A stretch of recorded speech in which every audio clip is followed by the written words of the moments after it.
मुळावा येथे कापड दुकानात चोरी. फोफाळी पोलीस स्टेशन अंतर्गत मुळावा येथील चव्हाण कलेक्शन या दुकानात चोरट्यांनी गुरुवारी रात्री 1 वाजताच्या दरम्यान चोरी केली.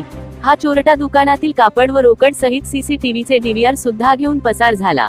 परंतु हा चोरटा कापड दुकानाला लगत असलेल्या राजेश किराणा दुकानाचे शटर तोडण्याचा प्रयत्न करून वापस परतताना सीसीटीव्हीत कैद झाला.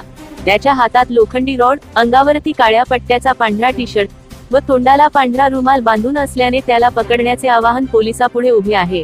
पोलिसांनी सीसीटीव्ही फुटेजच्या साहाय्याने तपासाला सुरुवात केली आहे. गजानन विश्वास चव्हाण, राहणार वानेगाव, तालुका उमरखेड यांच्या मालकीच्या कापड दुकान चव्हाण कलेक्शन हे शहानजी नगर बसस्थानक परिसरात आहे. शुक्रवारी पहाटे दुकान उघडण्याकरिता उमरखेडवरून मुळावा येत असताना त्यांना त्यांच्या चुलत भाऊ सुभाष चव्हाणचे फोन आले की दुकानाचे शटर अर्धे उघडे आहे.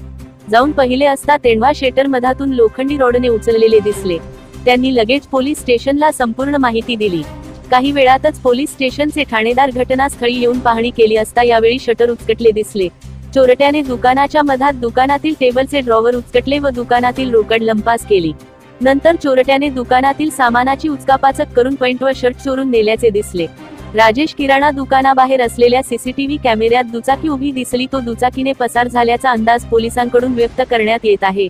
चोरट्याने 50 नग साडी किंमत 23,000 रुपये, पॅन्टचे 50 नग किंमत 70,000 रुपये, शर्ट 100 नग किंमत 42,000 रुपये, डीव्हीआर 8,000 रुपये, नगद रोकड 5500 रुपये असा एकूण 1,48,500 चा माल चोरून नेल्याची तक्रार गजानन चव्हाण यांनी फोफाळी पोलीस स्टेशन येथे दिली.